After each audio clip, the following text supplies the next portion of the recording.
চিকিৎসা নোবেল 2025 মানবদেহের রোগ প্রতিরোধ ব্যবস্থায় যুগান্তকারী আবিষ্কার।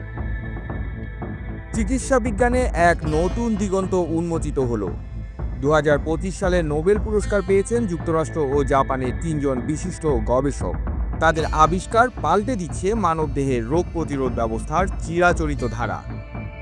এই বছরের নোবেল পুরস্কার বিজয়ীরা হলেন ডক্টর ইলেনা মুরে যুক্তরাষ্ট্র, ডক্টর কেনজি তাকাহারা জাপান এবং ডক্টর জ্যাকব রিড যুক্তরাষ্ট্র।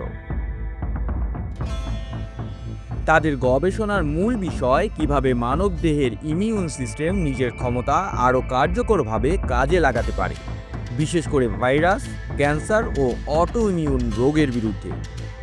তারা আবিষ্কার করেছেন একটি ইমিউন মডিউলেশন পাথওয়ে, যার মাধ্যমে শরীর নিজেই শিখে নেয় কোন কোষ বন্ধুর আর কোন কোষ শত্রু। এই পদ্ধতিতে কৃত্রিম ঔষধ ছাড়াই শরীরকে শক্তিশালী করা সম্ভব, যা চিকিৎসা বিজ্ঞানের এক যুগান্তকারী সাফল্য। গবেষণাটি ইতিমধ্যে কয়েকটি বড় ক্লিনিক্যাল ট্রায়ালে সফল হয়েছে। বিশেষ করে ক্যান্সার রোগীদের উপর প্রয়োগ করে দেখা গেছে রোগ প্রতিরোধ ব্যবস্থা আগের চেয়ে অনেক বেশি সক্রিয় হয়েছে এবং শরীর নিজেই টিউমার কোষ ধ্বংস করতে পারছে। এই অসাধারণ আবিষ্কারের জন্যই সুইডিশ ক্যারোলিনস্কা ইনস্টিটিউট থেকে তাদের হাতে তুলে দেওয়া হয় চিকিৎসা শাখার নোবেল পুরস্কার। বিশ্বজুড়ে চিকিৎসাবিদরা বলছেন এই আবিষ্কার ভবিষ্যতের চিকিৎসায় এক নতুন দিগন্তের সূচনা করবে।